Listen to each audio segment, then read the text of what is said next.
Great. Uh, Thank you, Matt. And I want to start today's briefing with some thank yous at the end of a challenging week for everybody. First, thank you to all of you on the call for the continued attention that all of you are paying to this matter and to keeping the public updated in real time. To our neighbors and local partners, we know how hard this is, particularly for the communities on the West Slope, but really for large stretches of Colorado, and really tremendously appreciate everyone bearing with us as we get the situation resolved as quickly as possible.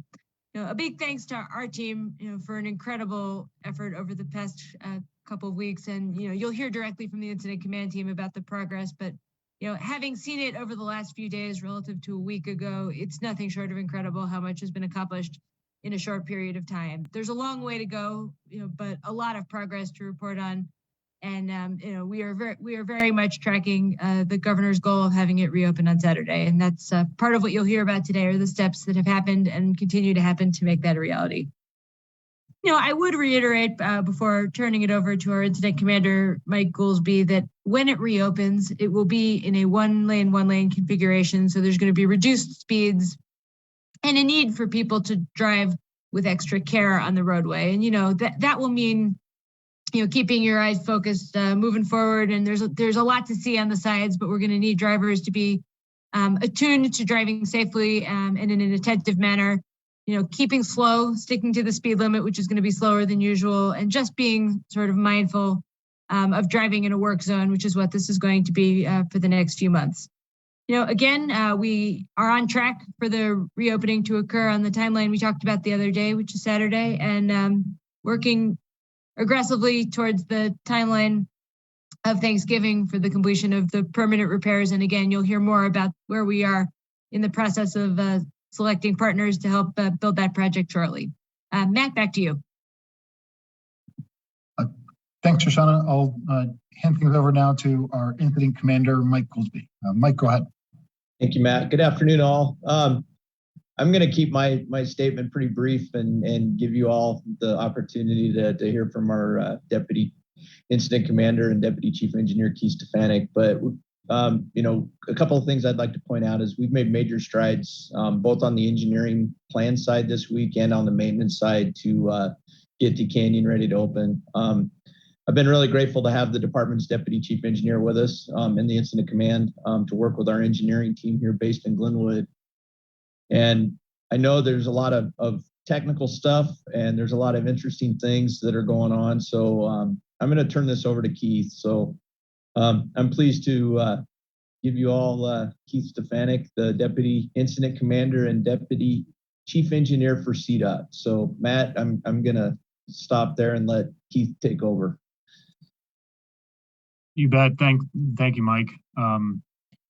Just to give everyone a little bit more information and background on exactly what occurred over the past few weeks out in the Glenwood Canyon. We encountered some of our most significant damage at milepost 123.5, which we call Blue Gulch.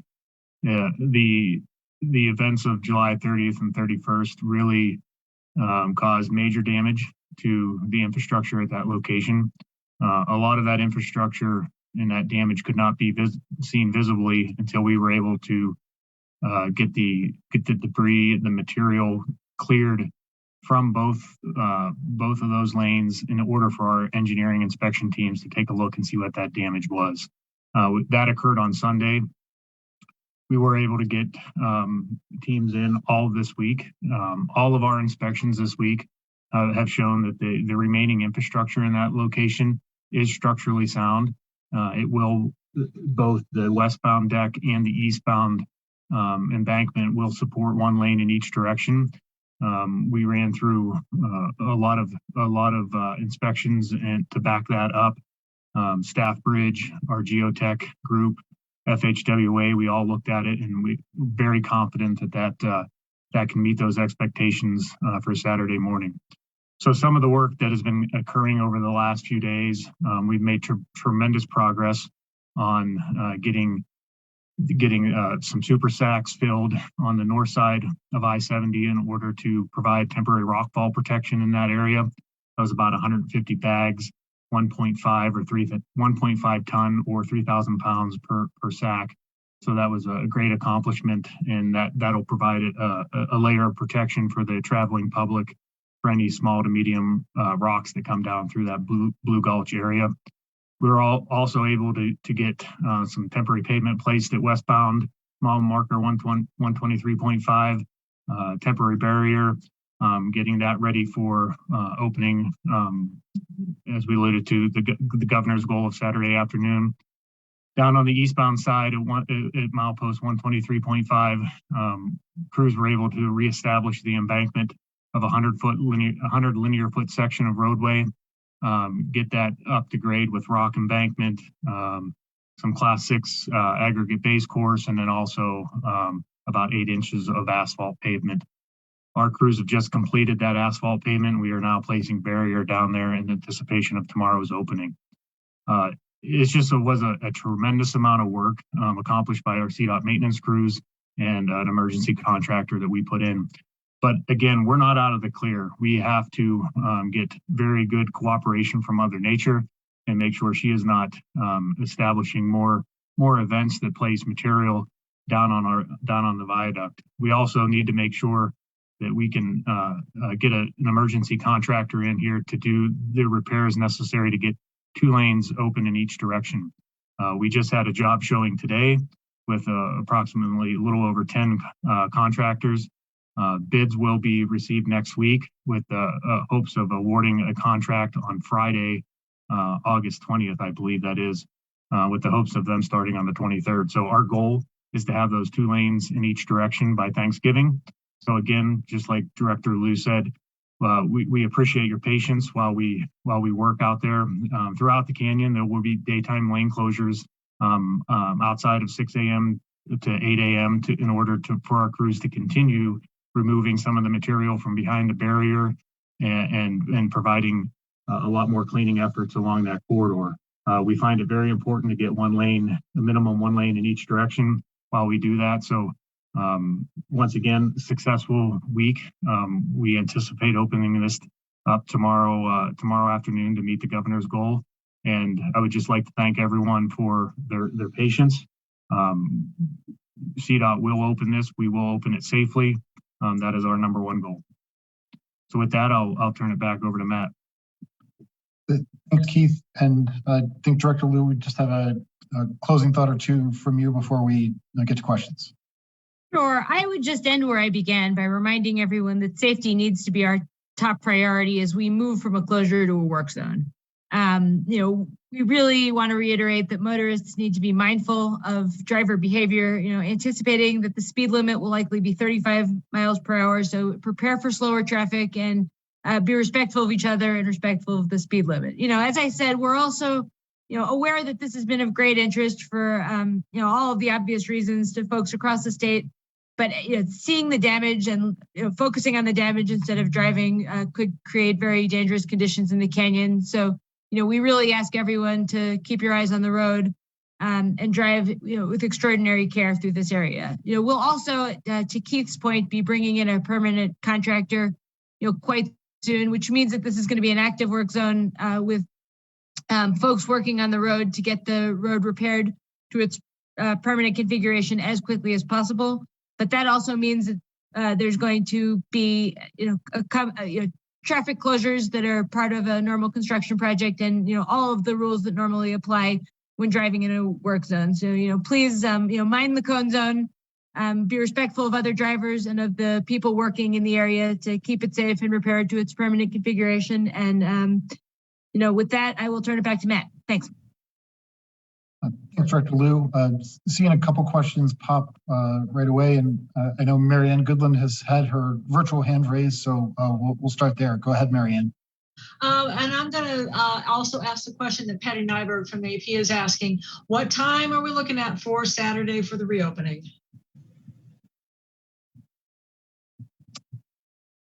Did you hear that? Yes. So we are committed to, weather permitting, of course, having it opened by or before the afternoon timeline that we talked about the other day. We're hoping to beat the timeline, but we are still working on setting up all of the traffic configurations. So we'll we'll probably be a little ways yet until we have a specific ETA, but no later than tomorrow afternoon.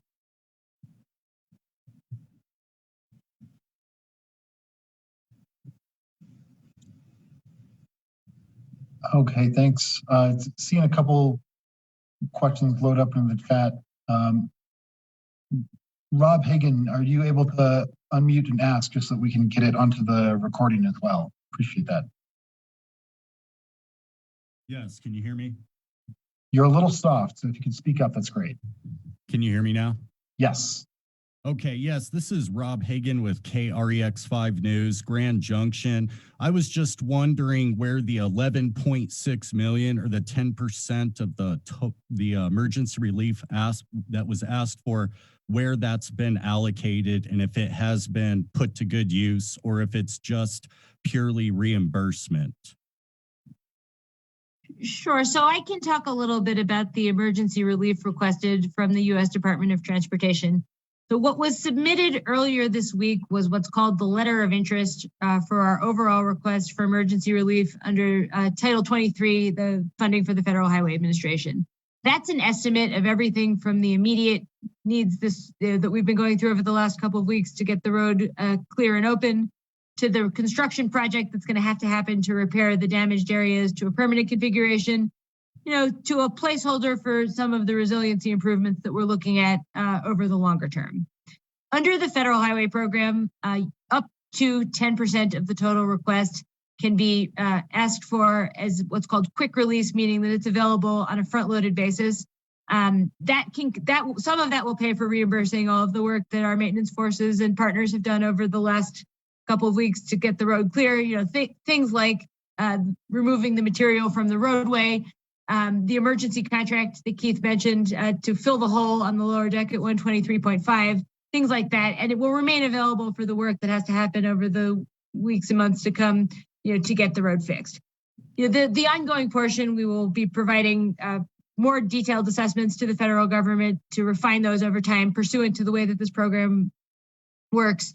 And we're not yet able to draw down on those funds. All of the funding pursuant to Title 23 of the U.S. Code is reimbursable. That's the way federal highway funds work. So the way this works is we do it front-loading the expenses and then apply to the federal government for reimbursement. Thank you, Executive Director Lou. Thanks, Rob. You've been listening to seeing Crystal 93. So if the person from that outlet could go ahead and read your question out loud so we can get it on the recording. Thanks.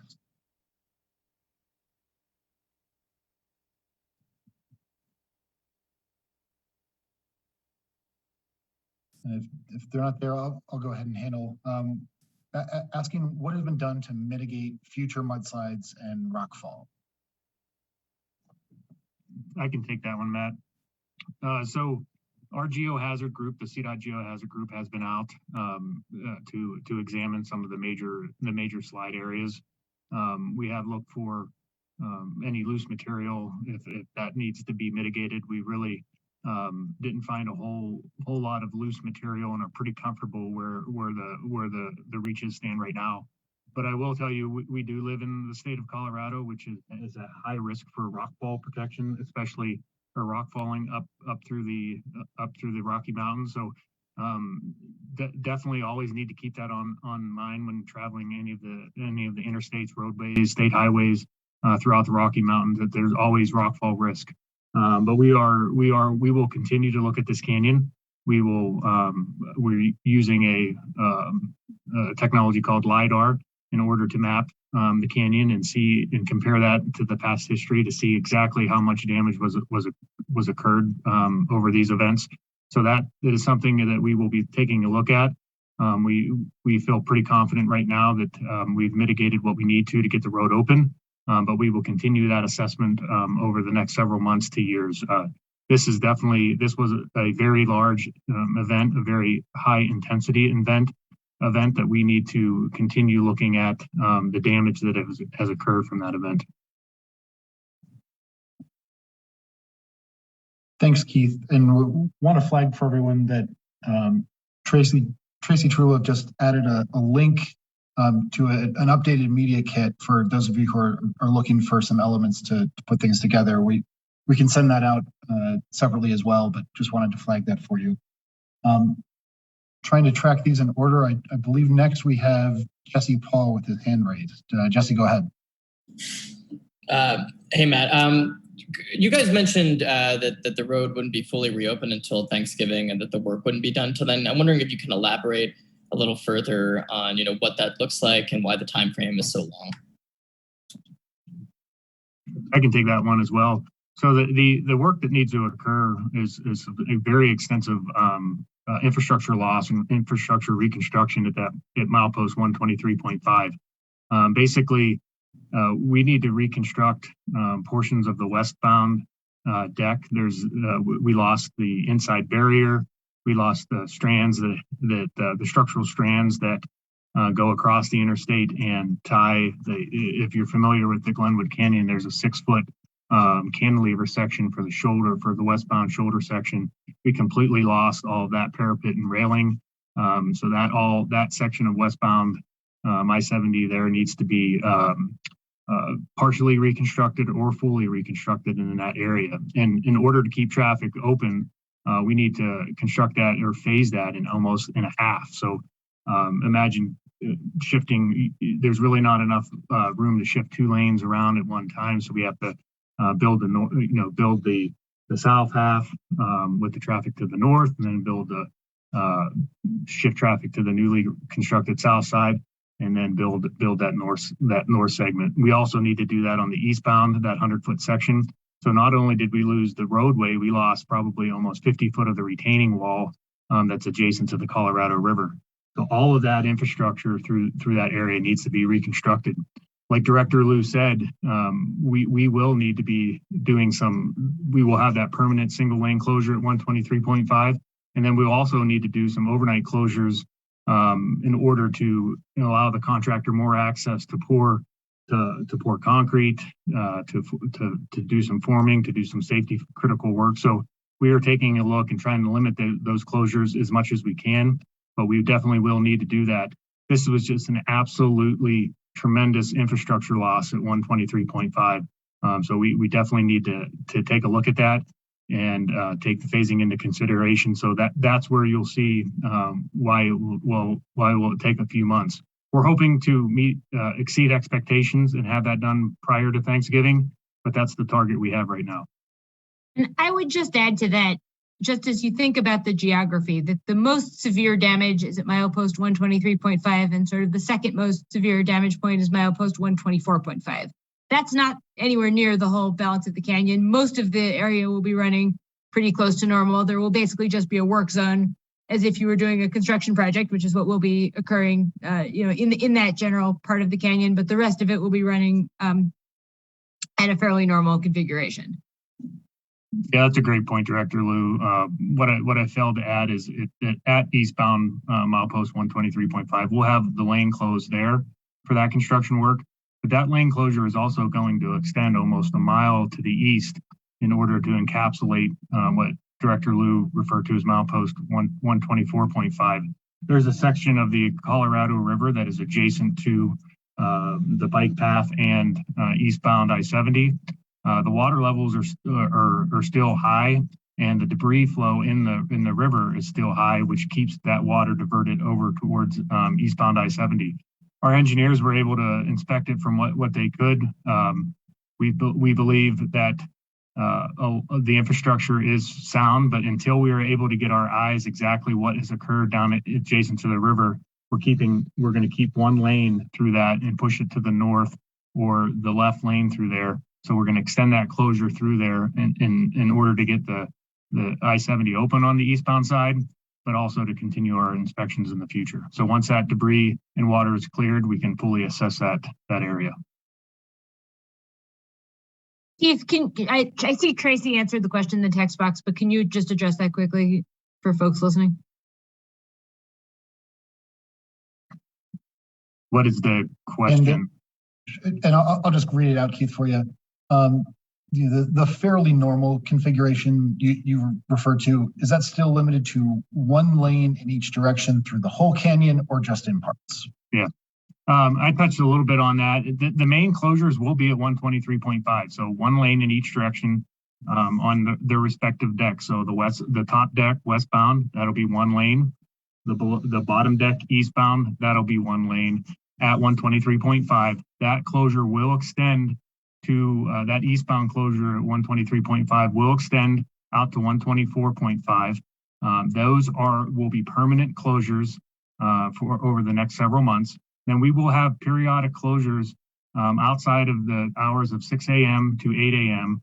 in order to do single lane closures to continue to clear material from behind the barriers, to continue to clean storm drain systems, to really try to reestablish the area adjacent and the topography adjacent to I-70 back to its pre-event conditions.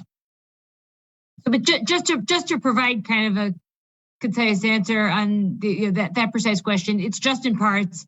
It's basically this roughly 1 mile stretch. There may be periods where we have to do some mitigation in other parts of the canyon, but by and large, you're going to have like a 1 mile work zone in the canyon, roughly. Correct. Thanks. Next, we have Spencer Wilson with his hand raised. Spencer, please go ahead. Yep, my signal's kind of weak, so if I have a problem getting heard, let me know. My question was going to focus on if there was a conversation about keeping this closed to help speed up the rebuilding effort, and if that discussion did happen, how do we end up where we ended up?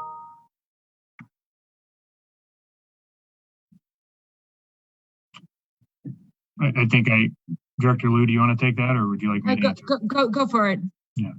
I would say, Spencer, that conversation did not occur. If we were to keep, we would be looking at weeks, maybe even into the month to keep this fully closed in order to rebuild this. We find it in the best decision, in the best interest to keep to get one lane minimum open through the canyon to return the commerce and the vehicles to through there. We have understood the impacts of this detour route.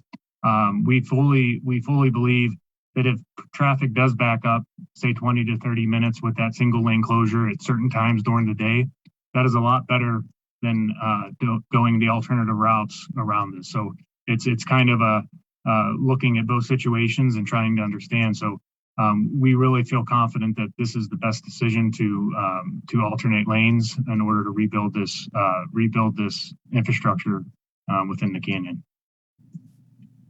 Thank you.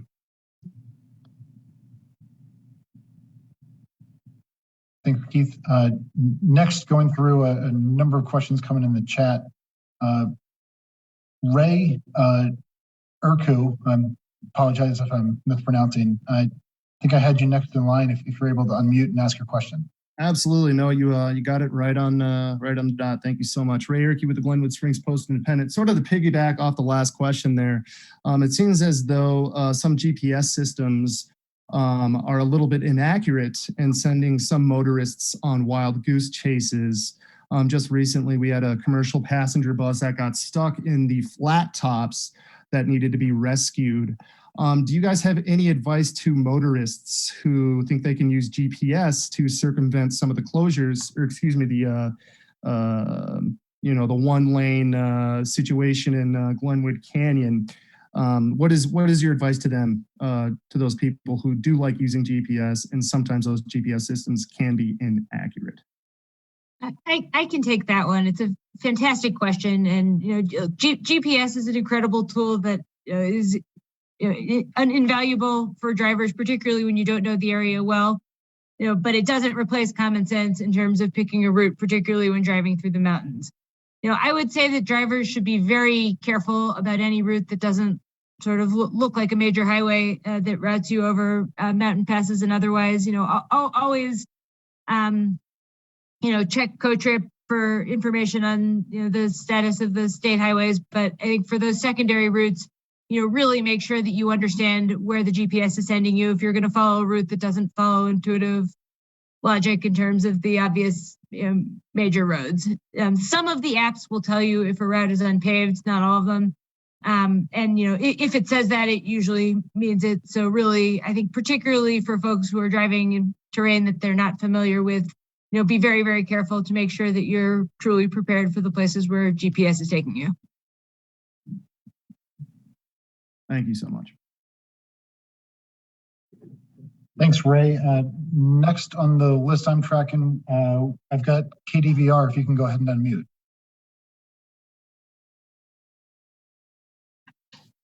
Yeah, sorry for the delay there. Jesse seemed to have asked and answered my question pretty well, with just the timeline for the second lane. I'm just curious, where does this kind of historically rank when it comes to like CDOT's hardest technical cleanups or projects?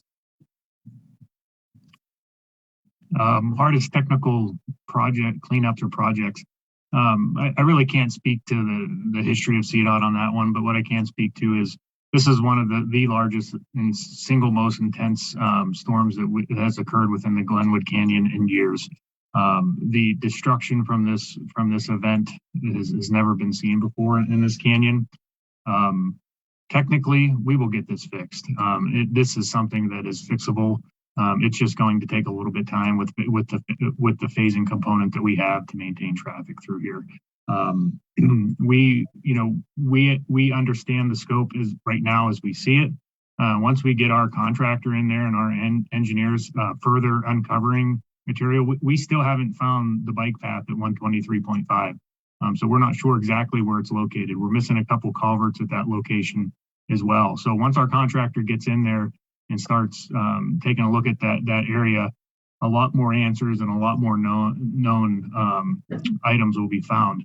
That's exactly why we're estimating at Thanksgiving. What we don't want to say is we can get this accomplished in a month or month and a half. We want to make sure that we understand the scope, we get the right decision made, the right design made, and get this reconstructed through that corridor.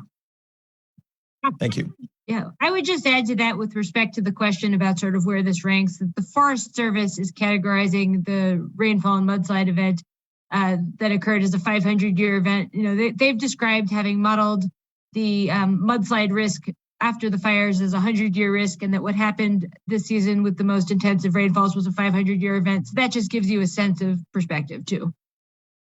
And if I may quickly just address the question that is in the chat box, confirming that it will be a normal 4-lane configuration other than the work zone, yes.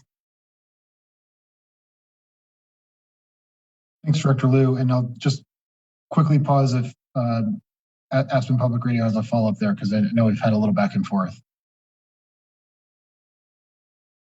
But seeing none, we've got a few hands raised. So get ourselves over to Jennifer Meckles. Jennifer, go ahead. Hi there. Can you hear me okay? Sound great. Great. This was addressed a little bit earlier, but just to be more specific, Mother Nature may rain again. We talked about big rock slides, but are you guys concerned at all about just even some of these smaller rain events leading to more small base slides where we're going to go back and forth with the every couple of days a closure? Like, should drivers be anticipating that until the full completion of the project around Thanksgiving? And then the second part of that question is, I know this summer CDOT's been staging crews anytime we have flash flood, warning watches in like various phases. Will that continue until the full completion of the project? Hey, Shoshana, do you want me to Yes, grab that one? Go for it, Mike.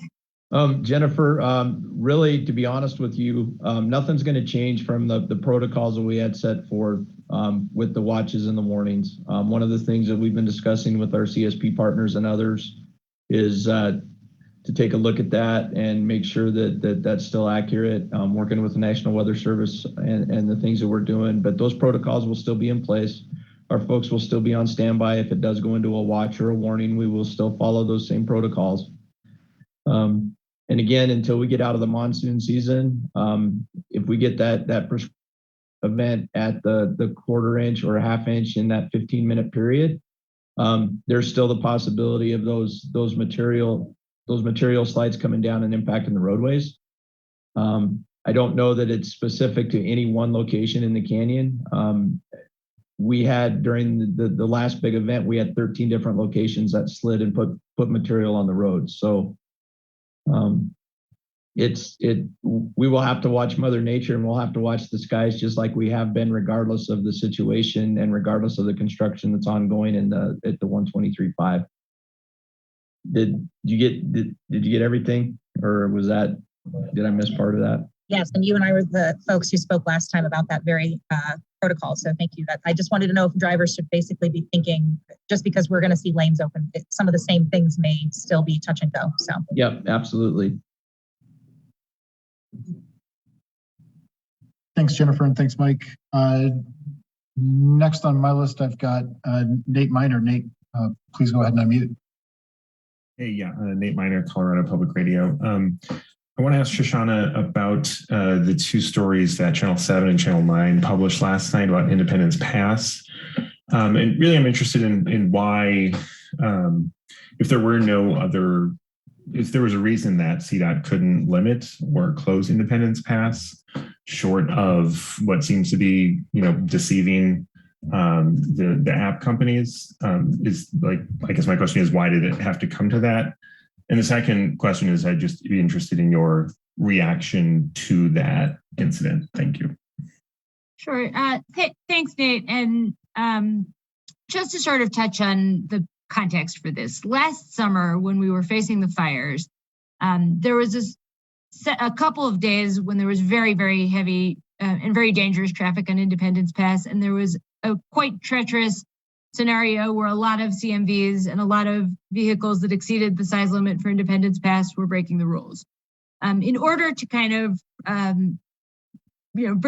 break a pattern that was becoming very problematic, CDOT, for a short amount of time, closed Independence Pass and had it registered as closed on CoTrip, but allowed it to be used only by local travelers. So what happened in the event last week was that there was a bit of a miscommunication, candidly, that some of the team at CDOT tried to revert to a procedure that had been discussed last year, but the context was different and it wasn't the right solution for this year. So we did change it back quickly, but the reason why it happened in the first place was because of this procedure that had happened during a different situation that had some similarities but some differences last summer.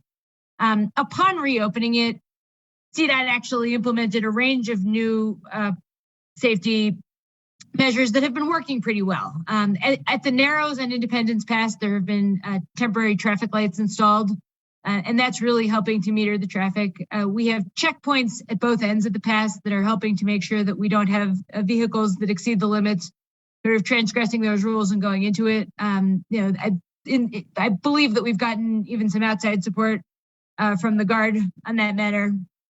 And, it's really helping to make sure that the traffic issues that in the past are not like what happened in that very challenging situation last year. So, I think just, there was a mistake by staff and how it was listed. And, again, we changed it quickly because that wasn't the right way to proceed, but it was not motivated by anything but the best of intentions and trying to replicate something that had been a solution in a different circumstance last year.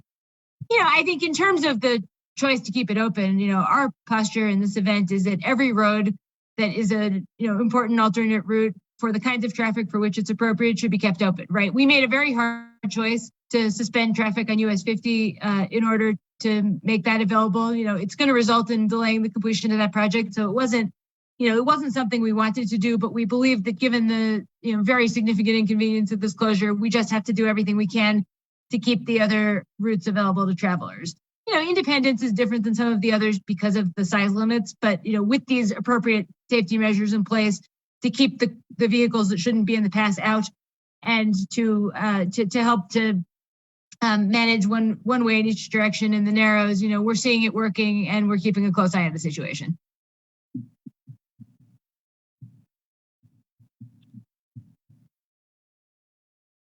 Thanks, Nate.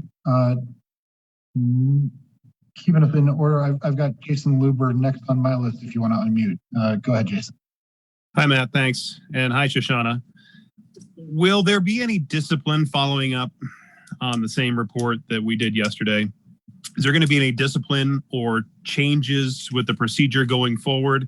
And do you feel that it's fully acceptable to manipulate the GPS companies and apps in this way going forward? Is this something that will maybe be a part of procedure going forward with CDOT? So I can take that. You know, like what I just answered was our posture on what we're doing right now, right? It's open, it's listed on CoTrip as open, and you know, CDOT's position is that, you know, if it's actually open, unless there's a need for it to be closed right now, it's open. You know, the issue with the apps is a more complicated one. I mean, there's not an easy way. You know, the conversation we were all having earlier about apps sending people over roads that they shouldn't be on is an issue that's complicated, not just for Colorado, but for a lot of states that have difficult mountain terrain. I mean, there are apps that will send, you know, people without four-wheel drive over unpaved roads in, you know, very, very steep grades.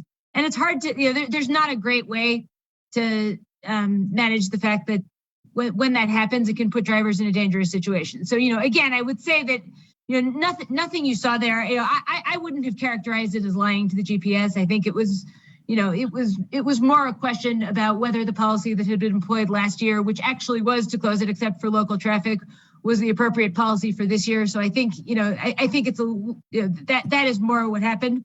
With all due respect, Shoshana, telling the public or GPS apps and tweeting out that there's a mudslide when there really isn't a mudslide is false reporting.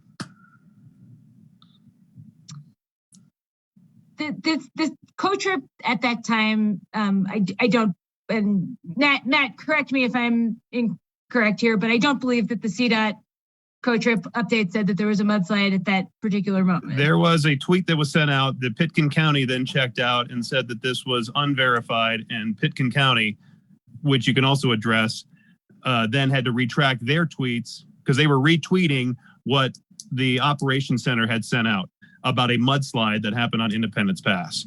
And so then Pitkin County is caught in a situation where they're sending somebody up to just to find out if there's a mudslide, and there isn't. Look, I think that given what's been going on over the last 2 weeks, there's a lot of real-time information. It's not the first time that in a scenario where things are changing very rapidly, there's a moment of confusion. You know, it got corrected, and CDOT's posture is that the road is open and that the road needs to be listed as open when it's open. You know, what happened last year was that there was a decision to close the road with the exception, you know, that local traffic was allowed through even though it was closed. You know, they weren't like circumstances and it was corrected. You know, but we're not talking about last year. We're talking about this year and this week. I think that moving forward. Can you hear me? Yes, Shoshana. Go ahead. Yeah, we're not talking about last year. We're talking about this year and this week. I'm explaining, Jason. I'm explaining that what happened was the result of some confusion between the scenario last year and the scenario this year. I'm not saying that it was the right decision. I changed it, and you know, as you read in yesterday's reporting, you know, that's not the position of CDOT right now. But you know, moving forward, the road's going to be listed as open when it's open, unless it has to be closed for certain periods of time for, you know, a specific situation. And did you hear from Pitkin County about what happened?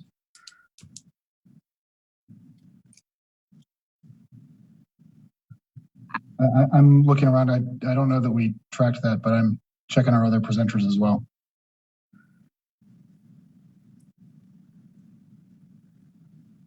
I don't believe we did, Matt. To be honest with you, I'm not sure that they reached out, at least to Keith and I.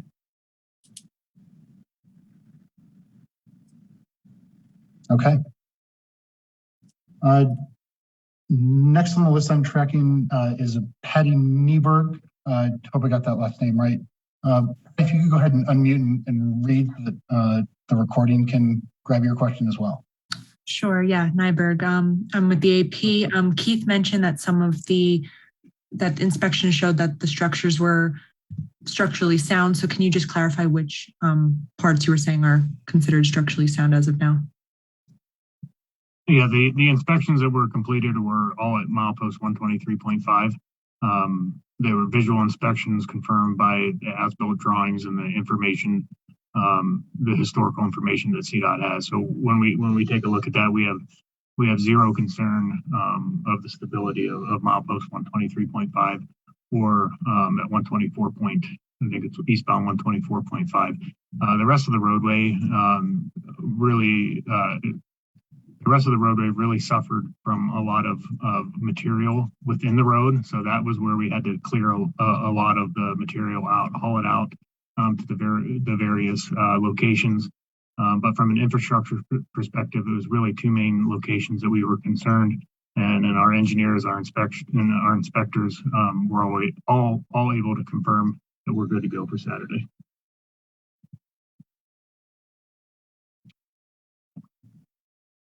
Thanks, Patty.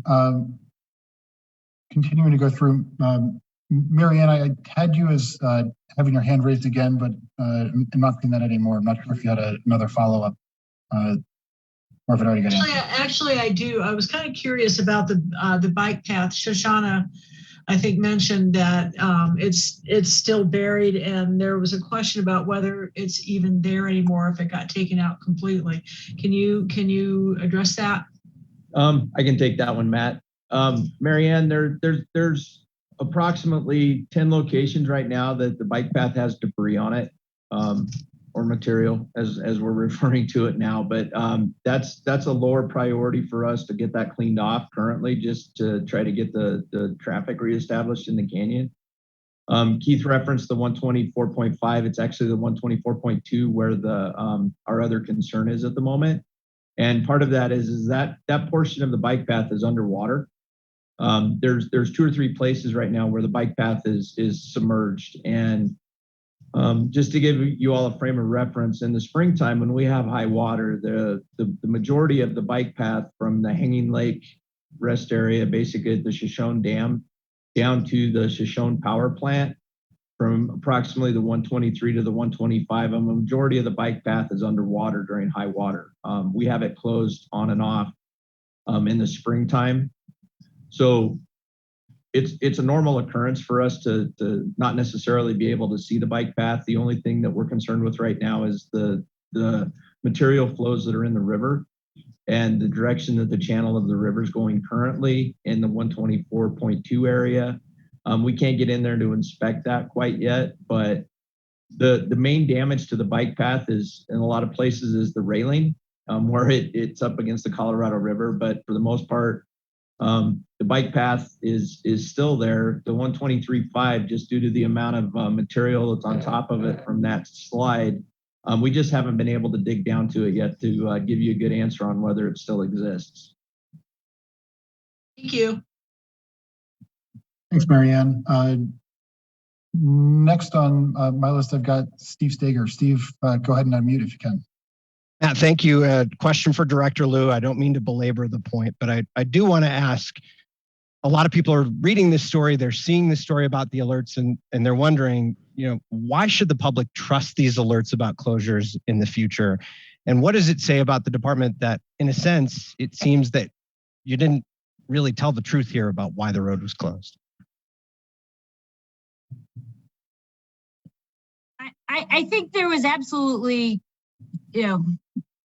miscommunication about what was going on. I think what, as I said before, that the issue was less about not saying what was accurate information than about there being sort of two kinds of circumstances, and staff, again, without clearance, and it was a decision that was overruled, made the choice to revert to a protocol that was not the one that the department was employing. There was a protocol that had been employed last year that was sort of the situation. I think, and it was, again, it wasn't me who made the decision, thought was analogous, but that to me is different than something being malintentioned. Again, that wasn't the right decision. They made a mistake. They apologized for it. And, in rapid moving situations, mistakes happen. But I don't think that it was the kind of thing that's sort of systemically representative of anything broader. I mean, the reality is that roads open and close a lot during emergency situations. Think about snow season and how often, a pass or a road will quickly open and close. Occasionally there's even, a mistake about what was initially precipitating it, because sometimes there's actually confusion about it at the moment. I mean, that happens in emergency situations, and it has happened before. And, I don't think it means that there's, a kind of broader issue of public trust with, the apps. I think that they're, again, the staff who were involved in that said that they made a mistake. They moved on. It was corrected quickly. And, I think what we're doing here is explaining, what was going on in the background and that the intent was only about keeping people safe in a difficult situation. And can I just ask one follow-up? You talk about the past protocol. Was the past protocol directly to say that there's a natural disaster when there's just a traffic jam, or what was the past protocol? I can't speak to exactly how that comment made it onto the the servers. Again, it wasn't something that was clear by any of us. What the past protocol had to do with Independence Pass specifically, and sort of asserting that the pass was closed with the exception that it was open to local traffic. That's all I'm drawing the analogy to. And I can't speak for the content behind that one comment. Thank you, Director. Appreciate it. Thanks, Steve. Couple questions remaining in the chat. Carla, if you're able to unmute, Carla Distal.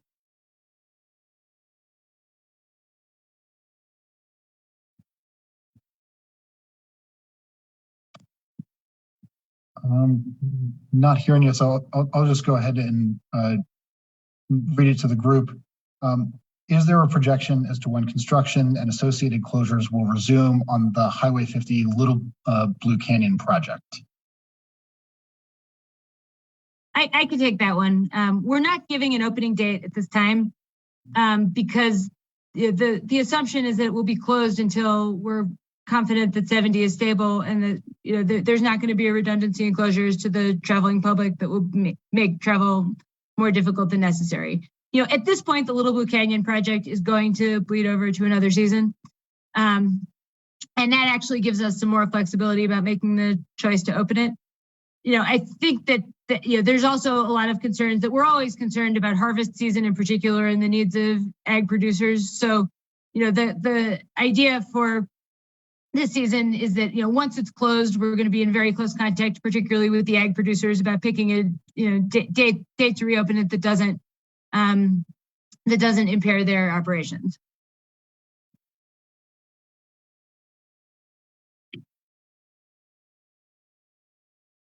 Thanks, Director Liu. Saw a note from Katie and Kay, but I don't think they had a question there. And Jennifer Meckles, it looks like you had a follow-up if you want to go ahead.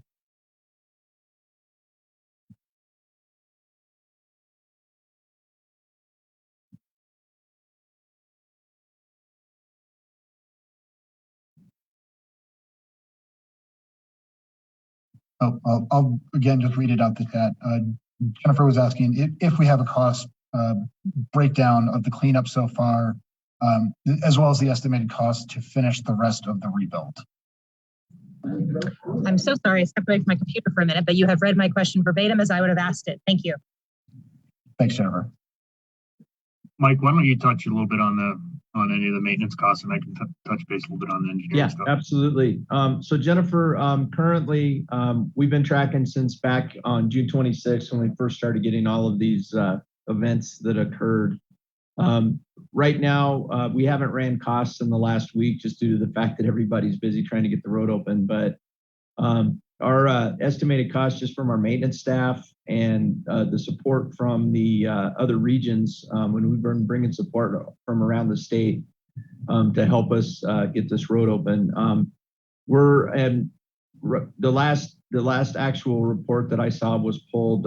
We're upwards of $1 million right now, and that's a loose number just due to the fact that not everybody's got all of their stuff in for the last week and a half. So as that progresses, I foresee that number increasing. I don't know how much yet, but I know it'll increase from that number. So, and then I'm going to let Keith talk to the engineering stuff.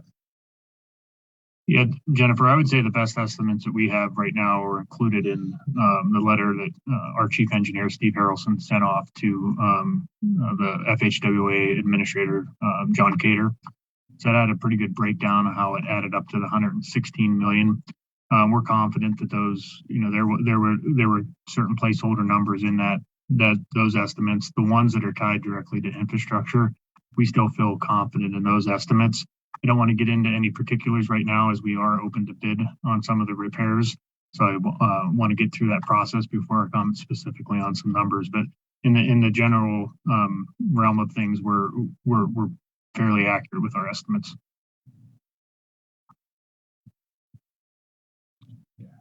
Thank you. Thanks all. I'm not seeing any additional hands raised or questions in the chat. And know that we're getting late in the afternoon and close to deadlines for folks. From the advisory, you should have contact information and through the rest of our communications for myself, Elise Thatcher, who remains the Incident Command PIO, Stacia Sellers, who is the deputy, and Casey Trulove, who is back joining us on a contract basis through this incident. So please reach out to any of the four of us if there are additional needs. And again, thank you all for joining us this afternoon.